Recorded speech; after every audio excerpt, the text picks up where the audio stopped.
Vasudevaya. Om Namo Bhagavate Vasudevaya. Om Namo Bhagavate Vasudevaya.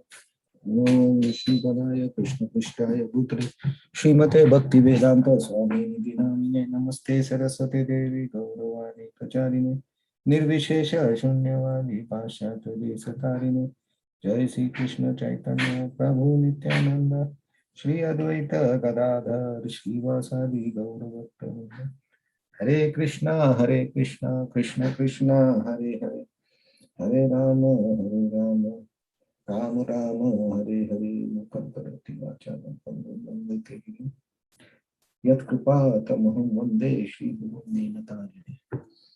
Hare Krishna.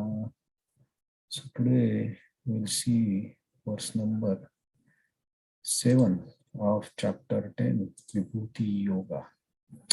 So Krishna has explained that all the qualities in this material world are manifested from his energies. That's how he is the origin of those qualities. Now, and then Krishna explains that the main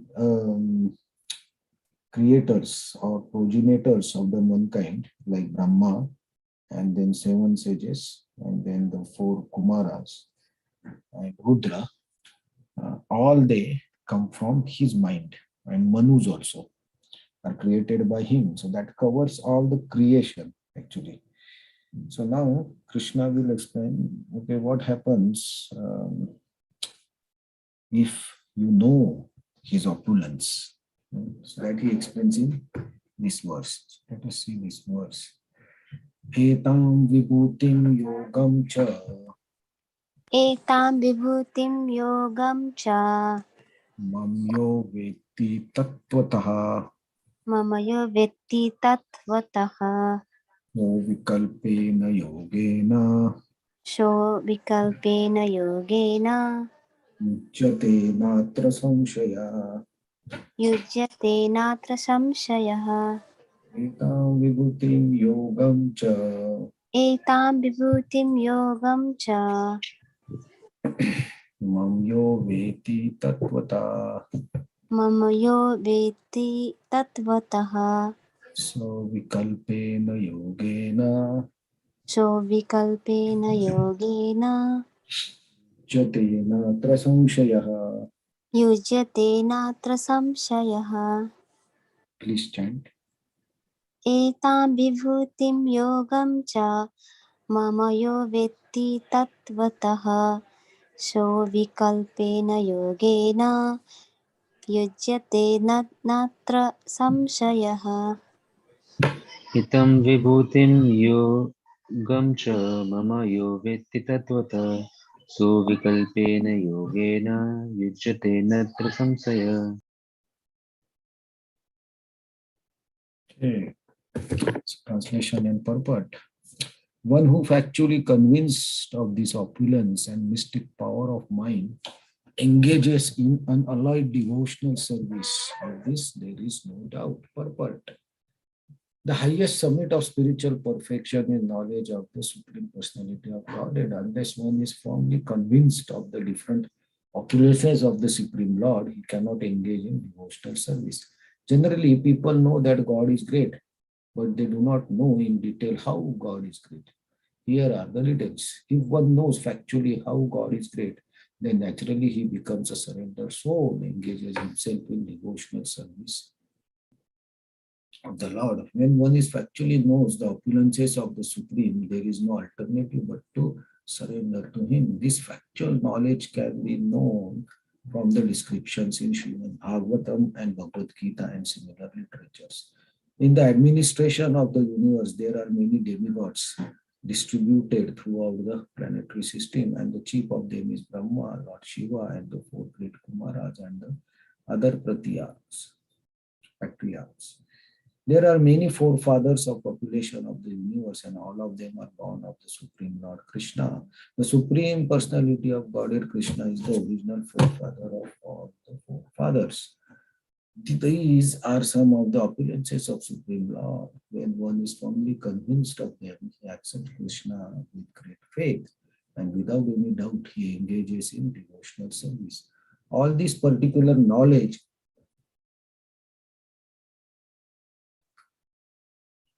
is required in order to increase one's interest in loving devotional service of the Lord. One should not neglect to understand fully how great Krishna is, for by knowing the greatness of Krishna, one will be able to be fixed in sincere devotional service. So here Krishna explains directly and also indirectly that why it is necessary to understand the vibhutis or the opulence or the powers of the Lord. Because once so our general mentality of the conditioned soul like us is we will surrender to two aspects. In Srimad Bhagavatam in the 12th canto, it is mentioned that in Kali Yuga what will happen? In Kali Yuga, people will surrender to two things. One is they will surrender to people who have power, and the other is they will surrender unto people who have money. So either money or power. These are the two things that to which everybody gets attracted. And in front of that, generally, people surrender their free will also. Like if somebody is very powerful, you come in contact with him, then we understand that by his powers he can do anything. So we try to please that person, we do whatever he likes. And by that what happens, that sometimes it happens that we want to do something, but because of the power of the next person, we cannot do that. So we surrender our free will also.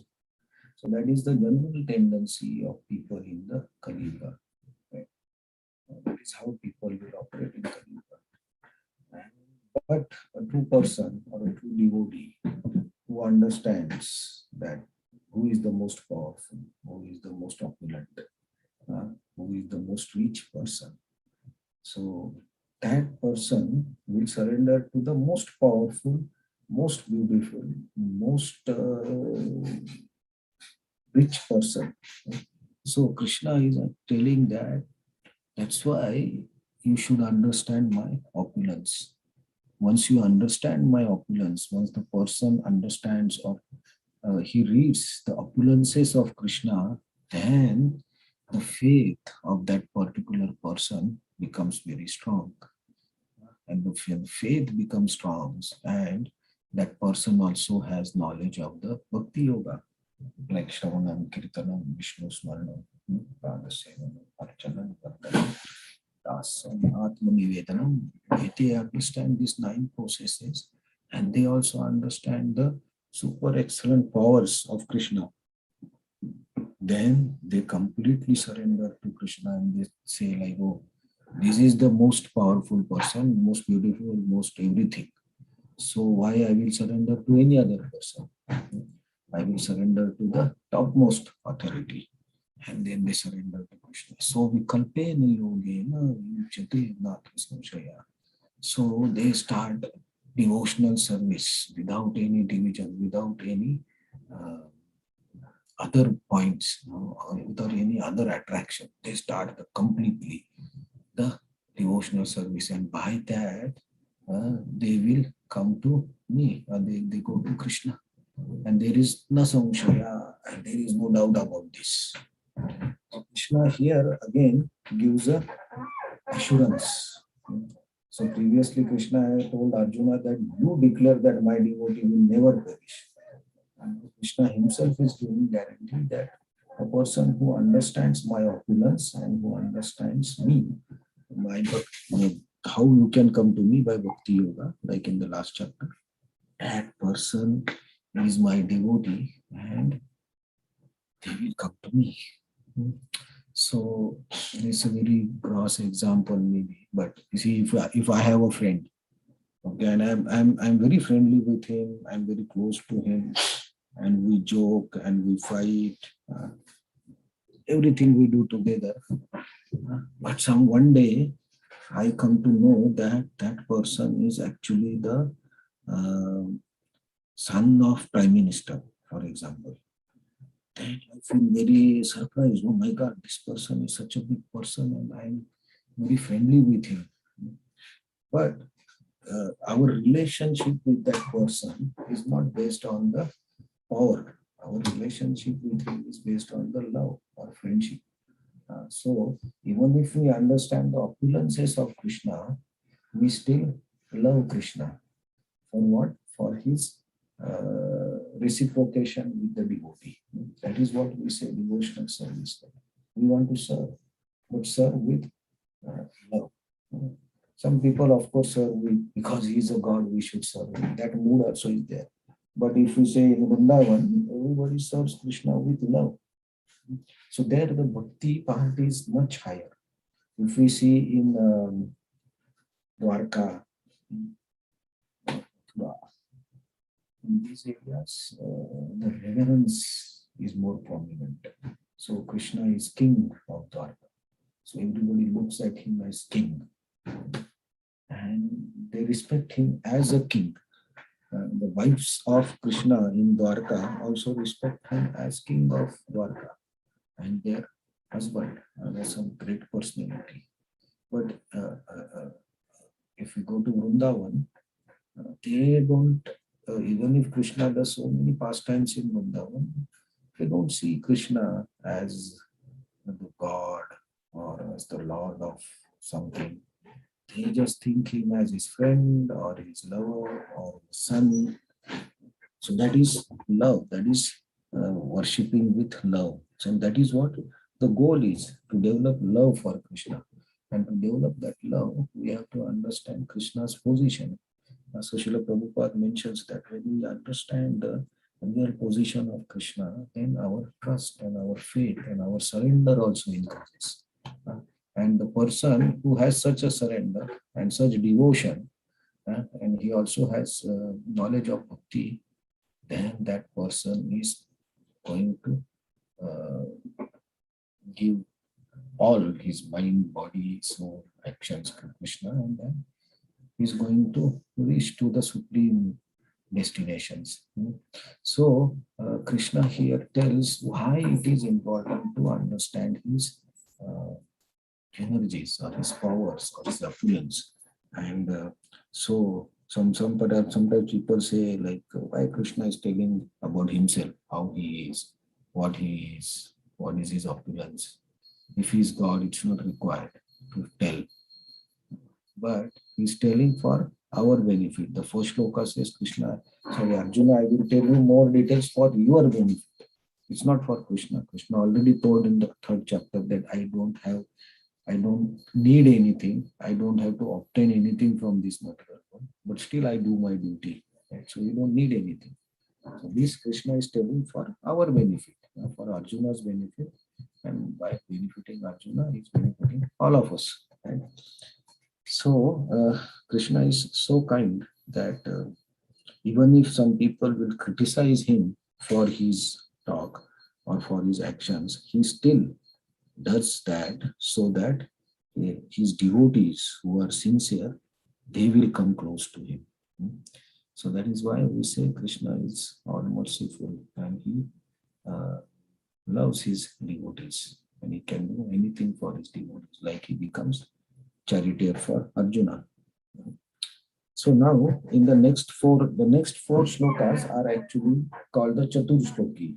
So in these four shlokas, four shlokas summarize the complete Bhagavad Gita.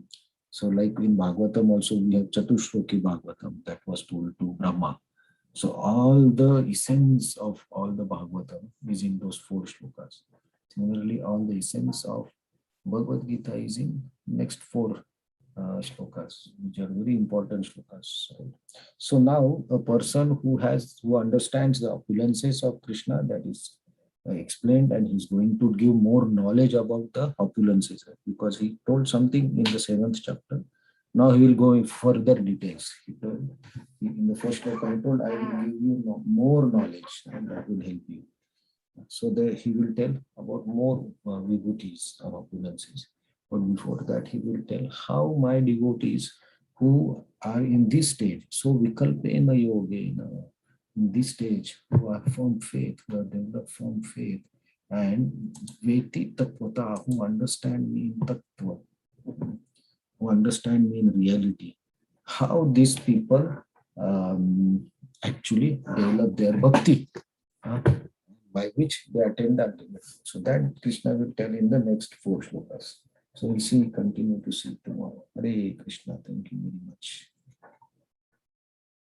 So any additions, questions, doubts, reflections?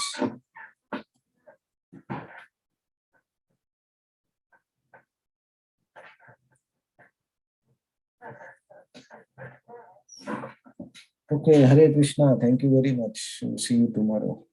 Take care. Hare Krishna, thank you so much. Hare Krishna. Thank you.